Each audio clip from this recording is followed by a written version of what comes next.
لله رب العالمين والعاقبة للمتقين والصلاة والسلام على سيد المرسلين وعلى آله وأصحابه أجمعين أما بعد فأعوذ بالله من الشيطان الرجيم بسم الله الرحمن الرحيم يا أيها الذين آمنوا اتقوا الله وكونوا مع الصادقين صدق الله العظيم وصدق رسوله النبي الأمين الكريم ونحن على ذلك لمن الشاهدين والشاكرين والحمد لله رب العالمين.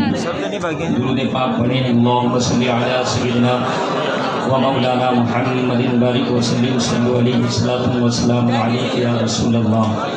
ایک مرتبہ اور پڑھیں. اللہ رب محمد صلی اللہ علیہ وسلم نحن عباد محمد صلی اللہ علیہ وسلم. نبی اور آل نبی پر عقیدت و محبت کے ساتھ ایک مرتبہ بآواز بلند اور پڑھ لیں. صلی اللہ علیہ النبی الأمی وآلہ وبارک وسلم صلو علیہ الصلوۃ والسلام علیک یا رسول اللہ یا حبیب اللہ یا نبی اللہ صلی اللہ تعالی علیہ وسلم. میری طرف سے اسٹیج والوں کی طرف سے اجازت ہے کہ جو لوگ جانا چاہیں وہ جا سکتے ہیں، اور جو لوگ سرکار کے عشق میں یہاں سننے سنانے آئے ہیں وہ ضرور یہاں تشریف رکھیں. اور آج برکتوں والی فیضان والی رات میں اپنی پوری قسمتوں کو روشن و تابناک بنائیں. باہر سے آئے ہوئے مہمان کافی انہوں نے خدمت کی آپ کی. میں دعا کرتا ہوں اللہ تعالیٰ ان کے زور بیان میں اور مزید اللہ برکتیں عطا فرمائے. میں نے اپنا ٹائم ان کو پہلے اس لیے دے دیا تاکہ یہ من بھر کر آپ کو سنائیں اور آپ جی بھر کر سنیں.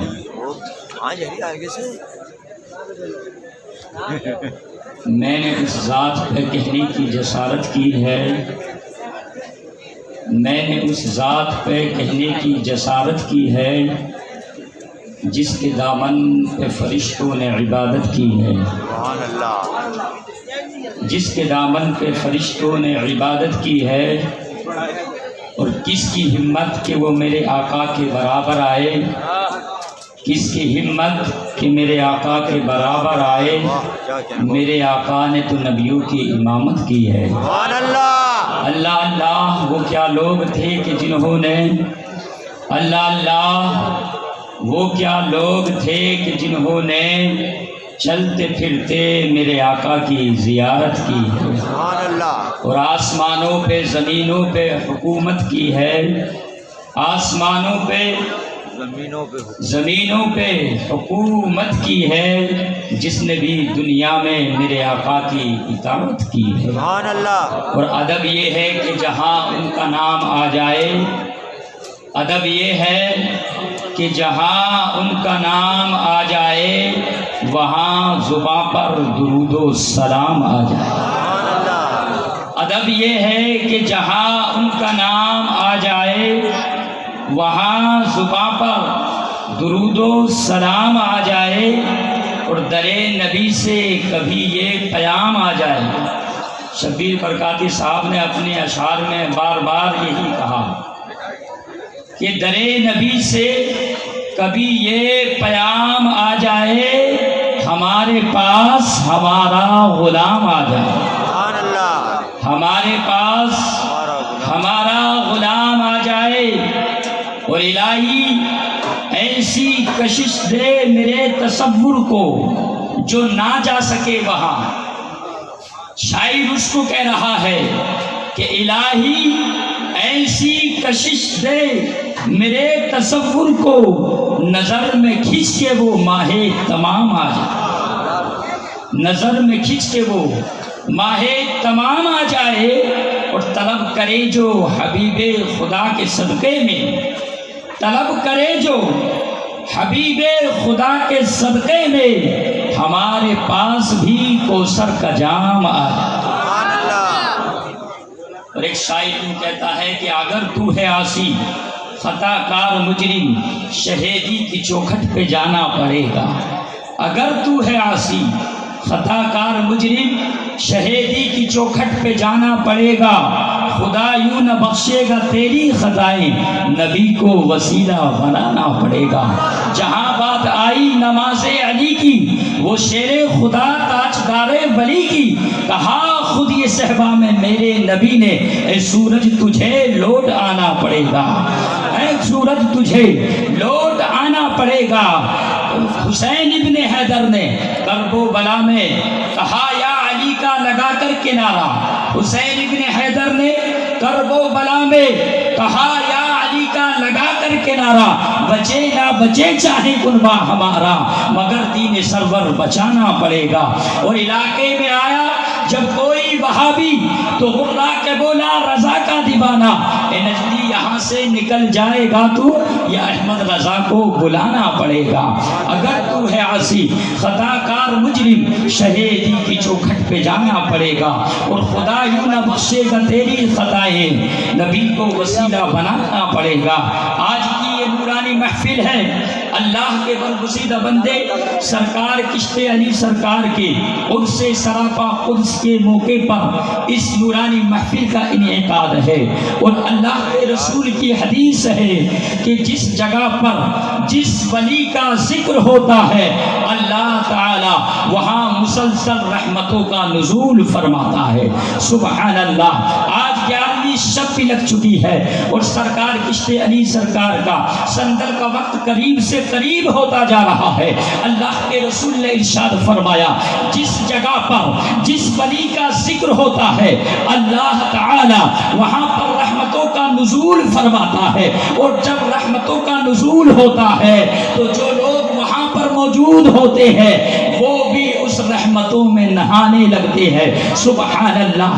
جب خدا کے ولی کے آستانے پر رحمتوں کا نزول ہوتا ہے تو وہاں مانا کے گناہگار بیٹھے ہوتے ہیں، وہاں سیاکار بیٹھے ہوتے ہیں، وہاں خطاکار بیٹھے ہوتے ہیں، وہاں گناہگار ہوتے ہیں، وہاں مجرم بیٹھے ہوتے ہیں، لیکن سرکار فرماتے ہیں جس آستانے پر جس ولی کے جس جگہ پر اللہ کا ذکر ہوتا ہے وہاں جب اس خاص مقام پر اللہ اس ولی کے صدقے میں رحمتوں کا نزول فرماتا ہے تو سب اس رحمت کی بارش میں شامل ہو جاتے ہیں۔ اللہ کسی کے گناہوں کو نہیں دیکھتا، اللہ خطاکار کی خطاؤں کو نہیں دیکھتا، اللہ مجرموں کو جرموں کو نہیں دیکھتا، اللہ سیاکاروں کے گناہوں کو نہیں دیکھتا ہے، بلکہ اللہ تعالی اپنے جس محبوب بندے کے تصدق میں جس جگہ پر رحمتوں کی بارش فرماتا ہے گناہگار سیاکار سب کو اس رحمت میں شامل، جتنے وہاں بیٹھے ہوتے ہیں سب اس نور کی برسات میں شامل ہو جاتے ہیں۔ سبحان اللہ۔ آج یہ وہ محفل ہے، آج یہ مقدس ساعت ہے کہ آج اللہ کی طرف سے سرکار کشت علی کے عرس کے تصدق میں یہاں رحمتوں کی برسات ہو رہی ہے، اور ہم جتنے گناہگار سیاکار بدکار مجرم یہاں موجود ہیں ان رحمتوں سے ہم بھی نہا رہے ہیں، ہم بھی نہا رہے ہیں۔ یہی بات ایک بار پیر مہر علی شاہ نے اپنے جلسے کے دوران اسٹیج کے دوران ممبر سے کہی اور کہا اے لوگو جب اللہ کے کسی ولی کا عرس ہم مناتے ہیں تو اللہ تعالی جب اپنی رحمتوں کا نزول فرماتا ہے تو اس رحمت کی بارش میں سب گناہگار خطاکار شامل ہو جاتے ہیں۔ پیر مہر علی شاہ نے دوران تقریب جب اسٹیج سے ممبر سے یہ اعلان فرمایا تو ایک نوجوان پنڈال سے کھڑا ہو گیا اور اس نے کہا حضرت میں آپ سے ایک سوال کرنا چاہتا ہوں، اور سوال یہ ہے کہ آپ اپنی تقریر میں بیان فرما رہے ہیں کہ اللہ جو رحمتیں اپنے ولی پر برساتا ہے اس رحمت میں گناہگار بھی شامل ہوتا ہے۔ اللہ تعالیٰ اس وقت گناہگاروں کی گناہوں کو نہیں دیکھتا، خطاکاروں کی خطاؤں کو نہیں دیکھتا۔ اے عالم صاحب، اے پیر صاحب، میرے یہ بات سمجھ سمجھ میں نہیں آ رہی ہے تو پیر مہر علی شاہ وہ وقت کا قلندر جو اپنے اسٹیج سے ان الفاظوں کو نکال رہا تھا، اس نوجوان کو پیر مہر علی شاہ نے جو ہے قریب کیا۔ دوپہر کا وقت تھا، حضرت تقریر فرما رہے تھے اور جو ہے سورج اپنے شباب پر تھا، تپش تھی، دھوپ تھی، لوگ پسینے سے شرابور تھے۔ حضرت پیر مہر علی شاہ نے اس نوجوان کو پنڈال سے قریب کیا اور کہا تو میرے اسٹیج کے قریب آ جا۔ ممبر پر جو ہے علماء کے لیے جو ہے علماء کو تازگی بخشنے کے لیے کچھ پنکھوں کا انتظام کیا گیا تھا، ہوا کا انتظام کیا تھا۔ جب وہ نوجوان پنڈال میں تھا تو اس کو گرمی لگ رہی تھی، وہ پسینے میں شرابور تھا۔ جب پیر مہر علی شاہ نے اس نوجوان کو ممبر کے قریب کیا تو وہ ہوا جو لوگوں نے جو علماء کے لیے انتظام کیا تھا، اس پنکھوں کی ہوائیں جب اس نوجوان پر پڑی تو اب اس کا پسینہ سوکھ جاتا ہے اور وہ جو ہے ہوا میں سرشار ہو جاتا ہے۔ وہ نوجوان کھڑا رہا اور وہ کہتا ہے اپنے دل میں کہ پیر صاحب نے مجھے میرے سوال کا جواب دینے کے لیے بلایا تھا لیکن یہ مجھ سے کلام نہیں کر رہے ہیں۔ جب اس نوجوان کا جو پنڈال سے پیر مہر علی شاہ نے اٹھایا تھا اس کا پسینہ سوکھ گیا تو اب اس کی طرف اشارہ کیا اور کہا نوجوان تیرا سوال کیا ہے؟ تیرا سوال یہ ہے کہ اللہ وہ رحمتیں جو اپنے ولی پر برساتا ہے اس رحمتوں میں گناہگار کیسے شامل ہوتے ہیں؟ تو اس کا جواب چاہتا ہے۔ پہلے میرے ایک سوال کا جواب دے، جب تو پنڈال میں بیٹھا تھا وہاں تجھے گرمی لگ رہی تھی، وہاں تجھے پسینہ آ رہا تھا، لیکن جب تو اسٹیج کے قریب آیا یہاں جب تجھے پنکھوں کی ہوا نے سرشار کیا تیرا پسینہ سوکھ گیا اور تم جو ہے اب حساس پرساس نظر آ رہا ہے۔ میں تجھ سے سوال یہ کر رہا ہوں، بتا یہ جو پنکھے کی ہوا تھی یہ اس کا انتظام انتظامیہ نے کس کے لیے کیا تھا؟ کہا آپ کے لیے کہا تھا۔ کہا نادان تو سمجھ نہیں رہا، ارے وہ ہوا جس کو انتظامیہ نے علماء کے لیے کیا تھا جب تو اسٹیج کے قریب آیا تو وہی ہوا تجھے بھی ملنے لگی۔ ارے یہی ولی کا حال ہے۔ اللہ تعالیٰ کسی ولی کے عرس کے موقع پر جس رحمتوں کو برساتا ہے وہ رحمتیں تو ولی کے لیے ہوتی ہے، لیکن جو بھی اس رات میں اس ولی کے قریب ہوتا ہے اس رحمت کی بارش میں نعرے تکبیر، نعرے رسالت، مسلک اعلی حضرت، نعرے تکبیر، نعرے رسالت۔ بہت ماشاءاللہ۔ تو وہ رحمتیں جو آج سرکار چشتی علی سرکار کے عرس کے موقع پر رب برسا رہا ہے، اور یقیناً جب سے عرس کی تاریخ شروع ہوئی ہے اللہ تعالیٰ کی مسلسل رحمتیں ہو رہی ہیں اور ہم سب غلامان چشتی علی اس نور کی رحمتوں کی برسات میں نہا رہے ہیں۔ سبحان اللہ۔ اسی لیے تو کہتے ہیں کہ اولیاء کے مزاروں پر روز جاؤ، مگر جب عرس کی مقدس تاریخ ہو تو وقت نکال کے جایا کرو، اس لیے کہ سال کے 12 مہینے میں جب تم کسی ولی کے آستانے پر جاتے ہو تو ممکن نہیں، ضروری نہیں کہ اللہ کی رحمت تمہیں شامل ہوتی ہو، لیکن جب عرس کی رات ہوتی ہے تو اللہ کے ولی کے عرس کے تصدق میں اس رات نہ تمہارے خطاؤں کو دیکھا جاتا ہے، نہ تمہارے گناہوں کو دیکھا جاتا ہے، نہ تمہارے جرموں کو دیکھا جاتا ہے۔ علی ولی کی شادی کی خوشی میں اللہ تعالی جو رحمتیں اپنے نیک بندے پر برساتا ہے گناہگاروں کو بھی اسی میں شامل کرتا ہے۔ سبحان اللہ۔ آج ماشاءاللہ کیا حسین رات ہے۔ 11ویں شب بھی شروع ہو چکی ہے، 11ویں لگ رہی ہے، سبحان اللہ۔ اور 11ویں کی باتیں کرتے کرتے ہمارے شبیر قادری نے اس گناہگار کو میں ایک حوالے کیا ہے۔ میری عادت ہے میں اپنے مہمانوں کی بہت قدر کرتا ہوں، اس لیے میں نے کہا میرا وقت آپ لے لیں، سامعین آپ کو سننے کے لیے آئے ہیں، دل بھر کر کے سنائیں۔ میں نے کہا 2:45 بجے تک سندل کا ٹائم ہے، آپ تو 2 بجے تک پڑھیں، تو کہا نہیں مفتی صاحب میرے بھی کوئی لمٹ ہے، میرا بھی کوئی وقت ہے، انشاءاللہ میں 1:15 بجے تک اپنی بات کو ختم کر دوں گا۔ عزیزان ملت اسلامیہ، میں عرض یہ کر رہا تھا کہ آج سرکار کا عرس ہے اور آج ہم یہاں غلام بیٹھے ہیں، آج یہاں ہم غلام بیٹھے ہیں۔ آپ لوگ کہتے ہیں ولیوں سے ملتا کیا ہے؟ آپ دیکھیں اس سیاہی میں، اس رات کی ہم جو ہے سیاہی میں، کوئی کہیں سے آیا ہے، کوئی کہاں سے آیا ہے، کونے کی اس بستی میں ہم آج پوری شب بیداری کر رہے ہیں۔ اس لیے کر رہے ہیں اس لیے کہ ان لوگوں نے اللہ کو اپنی طرف سے راضی کر لیا ہے۔ ہم اپنی دعائیں ان کے